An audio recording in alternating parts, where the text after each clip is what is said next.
Howdy everybody out there in YouTube land. Welcome back to the channel. So we've got a little bit more coin stuff for you today. The three things that I want to cover is, well, maybe four things. But I want to talk about the classic palm. I want to talk about transferring to the back palm. And then the muscle pass. I feel like all these things kind of play together. And we're also going to be practicing with our left hand. And that's going to give us an idea of what it looks like for any beginners out there. Now, what I love about coin stuff is that you could probably get away with doing some of this stuff while you're at work.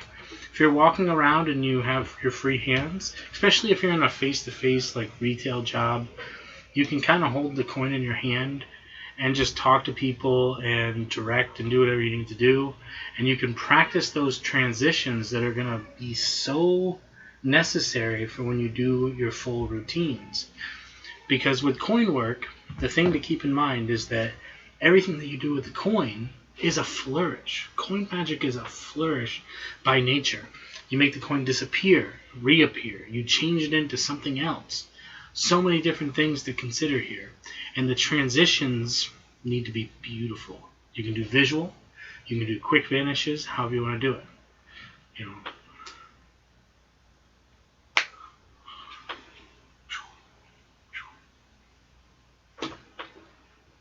Things to keep in mind if you make that disappear. Turn the body a little bit. Sometimes if you don't get the right angle, it gets you, right? So catch the light. That's a nice quick vanish. Use the wand effect. You can either pick up the wand or you can just wipe across the hand. It gives that moment where both hands appear to be empty, and then you can wipe. Then you're going to do a little bit of a hand wash. Not actually wash your hands, but you're going to, as you come over here, you're going to hide the coin that's in your hand, and that's going to allow that coin to stay hidden. But these are transitions that we're talking about. We're not talking about a hand washing in this video, but transitions are important, especially if you're going from one to the other. One to the other. This right here, you might not think it's a move, but this is important because there's a couple of times that you might want to use the slide down to here, and you might want to do it in such a way, for instance, let's say they don't know that anything's in this hand, you can do it without drawing attention to it. And that's, you want to be able to do it like when I do my coins across routine. Let's say we've got a heads over here and a tails over here. The heads is going to go into this hand here, and the tails is going to go here. So if the heads is here, that means the tails is over here. See what I just did there? So there's a slide move, the transition from one hand to the other. These are beautiful things, and you just want to practice a nice classic palm. So you could either do a deep palm, which would be between the fatty part here and your thumb, and that's going to hold that kind of in the center. But you've really kind of got to play with this and find what works best for you in terms of what you're doing. Because if you're coming in here and you've got a little bit more here than what you would want, if you got bigger hands, then you're fine. You can execute a pretty nice switch by doing that. So that's going to be your classic palm. Again, you can get into a classic palm, and a lot of moves will require this. If you have more than one coin in your hand, you're just going to rotate up, and then boom, a coin has already vanished. Look at that. But I can make it reappear as simple as that. So there's so many things going on here, and this is beautiful. Getting into that classic palm, either secretly, like I just did it right in front of you. Let them slide to the front. Throw them back to the palm. As you turn over, you're going to drop them to your fingertips. So when you drop into that hand, you're already set to go with a classic palm. So you should learn how to do the classic palm in front of somebody, and you should learn how to do it in secret, which would look something like this. If you've got it at your fingertips and finger palm, and let's just say you're sitting here like this, and you're getting right into it. Now this is a telltale sign, okay? Practice that, because that move, it's a telltale. Because if you ever see somebody doing any coin magic, and at any point in time you see something like that, I'm sure that there's some guys out there who are really sly and can do it without being that, have worked that down to a smaller motion. But even from the fingertips to the palm, you can easily say, okay, we've got 1 coin here, and then we'll add 1 here, and that's going to be 2. And that means that we are now, and you can use cover to get into your palm, because now I've just switched them. Again, normally what I'll carry is I'll carry 2 different coins, and I prefer these. These are my Super Mario coins. There's 2 different faces, but the backs are the same. So this is a nice little thing that you can do. We talked about last time how you can have the coins showing 2 coins as 1, and then showing a switch between the 2. Now, what you have to consider, especially if you're talking about transitioning to something else, is that if you have a routine that's you have 2 coins that are 2 different coins, but then you do a coin that's a one coin routine where you're doing you're changing the position over to here, and you're changing it over to here. If you do a trick that shows that you have 2 coins first, and then you try to go into a 1 coin routine, you might be creating a suspension of disbelief, or no, that's not right. You're breaking can't think of it. The immersion. So like you're telling them, you're telegraphing basically what you're doing because you did those tricks out of order. So what I'd recommend doing is I'd recommend starting with 1 coin, doing this really fancy stuff that might get them this idea that there's actually more than 1 coin, but in reality there's just the 1. So that's what we're going to do, and you can do the 1 coin routine, which is all 1, but give them the idea that there's 2, and then you start to really get into a problem when you go into a 2 coin routine, because then they'll just say, well, that routine was done with 1. So when you end the single coin routine, clearly end it with nothing. We're talking as clean as possible, so that they have no reason. Like maybe at the beginning you do some weird stuff that makes it look like there's 2 similar moves to what you'll do with other stuff, but at the end just do a wowzer ending, 100% isolation, only 1 coin. It's impossible for there to be 2, and then do the load to show 2 different coins and change them up. And that's what you can go into, this type of thing. When you drop it into that hand, it's going to change into that, and that is that. So but then there's 2 coins. You're beginning that routine as 1 coin, and you're ending that routine on 1 coin. So even if they believe that there's 2, because there's 2 different sides to it, you could basically do, and I'm still not as smooth with it as I'd like to be, this coin has Bomb-Omb on both sides, and on the other side it has, Diddy Kong or whatever, a paddle move basically, which I'm still kind of working on that paddle move idea. Anywho, so back to what we were talking about. These coins are a little bit bigger, and for my hands they tend to work. However, as I pointed out in my last video, you can hear the telltale clink because I need to work on my clearance, because I clipped there a little bit. Now with these ones it might be a little bit different. Coin here. Well, that's way different for that one. I haven't practiced this one with these. They don't have as much grip on them. So it's the same clip because we're coming in from the same angle. So regardless of the size, I could be using pennies and probably still have a similar problem. So classic palm, beautiful. Now let's transition to a finger palm. Remember the slide. Now from here, you want to get as close to the fingertips without going over. It's like Price is Right. Well, the location is right here, because you want to be able to grip that coin. And this is part of the reason why I use the bigger coins for my hands, is that it's a big coin, but you're going to rotate to a back palm. Now there's 2 ways that you can do this, which I really love the idea of showing the coin in your hand, doing somewhat of a clapping motion, and then that's going to let the coin disappear to a back palm.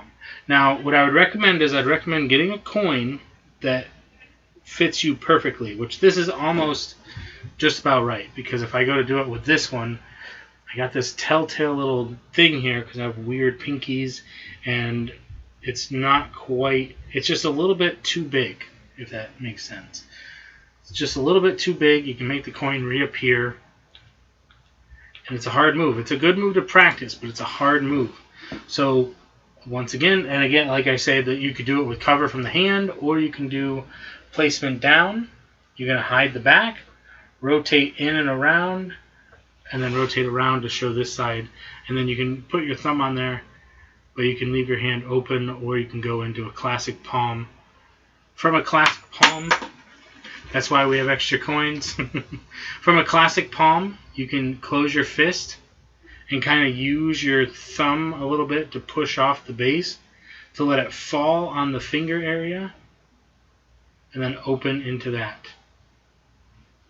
So again, if you're in classic palm down by your side, you just having your hand closed and you just kind of drop into there, and you're getting into this position so that you could rotate out and around to show your hand as you lift up and out. And then my recommendation as you come across is to create cover with this hand or create motion with this hand so that when you get into here, you're catching it. Catching, well, you're not really throwing it, but you're using this hand for misdirection and cover. Obviously, if you're like that, they're going to see that. So that's why you really have to create this moment. And that's what I love about this, because you can give us like this little bit of depth thing if you're fast enough, that you can bring the coin into being, really, just by waving your hand. Get your timing right, and then the coin appears. Hard move. It's not like the most difficult move in terms of sleight of hand, but there's muscles being activated there that you really got to plan for. Okay, the next thing we're going to talk about, and the last thing for this particular video, is the muscle pass. Two things. Did I cover? Yeah, I think I covered all the bases with, yeah, you're good there. So the muscle pass, it's basically from the classic palm. You're just going to push, and that's going to shoot your coin. I've seen people practice this so much online that they actually start, like you can see it's getting red a little bit there. I have built up enough muscle to be able to shoot it, but it's still, if you practice, you're going to get red. But I've seen this guy like bleeding, pretty intense, but he could do some crazy stuff with the muscle pass.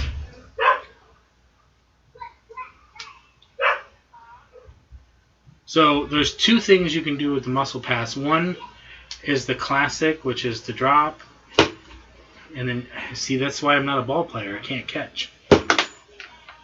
Man, see the timing thing, because that's going to drop and then you're going to reverse it, something like that. So that's usually what people do. Now Rick Holcomb, though, check him out, right? Because he advocates doing the classic pass as a pass, which means something like that. So, and I've done this in a recent, well, it was a little bit ago, but I did a nice little coin switcheroo trick where I actually do a classic pass as a hidden feature. So the idea here is that you have a coin and you're going to make one coin disappear. Coin is gone. You can reach for something else or however you want to do it. But my recommendation and how I did it was I was reaching for a deck of cards, is point to it with the one hand, but then reach for it with the other. Terrible, right? So point and then go, and then that's going to let you do the cover, and it's going to let you shoot that coin into that hand. So again, classic pass. You're in classic palm. It's a muscle pass, not a classic pass. So that's going to be... The classic pass is a card pass, but you're in your little motion here for your classic palm. You're just going to squeeze. Now, just kind of similar to the idea, let's use these here, for the idea of a card spring.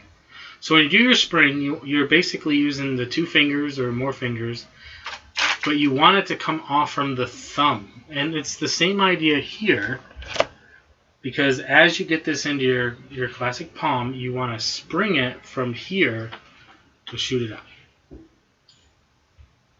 Let's see if I can get it out of frame. If only I could catch, that would be amazing. Did we lose it this time? I normally have something behind me, so I'm actually confused.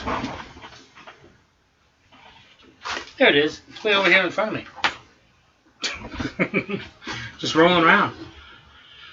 That's it, though, for today. I hope you really enjoyed what we're doing here on the channel. It's the holiday season. I wasn't feeling well, so I haven't been doing some videos going into December here. But we've got some beautiful coin tricks for you, and I think that this is really going to be something nice for you. I think that we should leave you with a little bit of a bonus. Let's see if we can do it. So the idea here is that you want to tap. It's a magic wand, right? You want to tap, tap, tap. I could have just dropped it on the floor or put it in my pocket. You know, it went below the table, so it doesn't really count. Yeah, it doesn't really count. No, it's actually inside. Yeah, it's actually inside. So you got the little piece here, but you've also got the coin inside there. Don't believe me? Fine. Be that way. So the objective here is to catch the coin. We're teaching you a little bit of a bonus here. So if you're stuck around, you're learning something extra. So you're going to catch the coin. It's not so much about throwing it. It's about dropping your hand away quickly. And once again, it's about catching. So as you're tapping here, this hand is coming down. And so when you drop this hand's going to scoop it up. So where this hand is here is where this hand's going to end up. See that?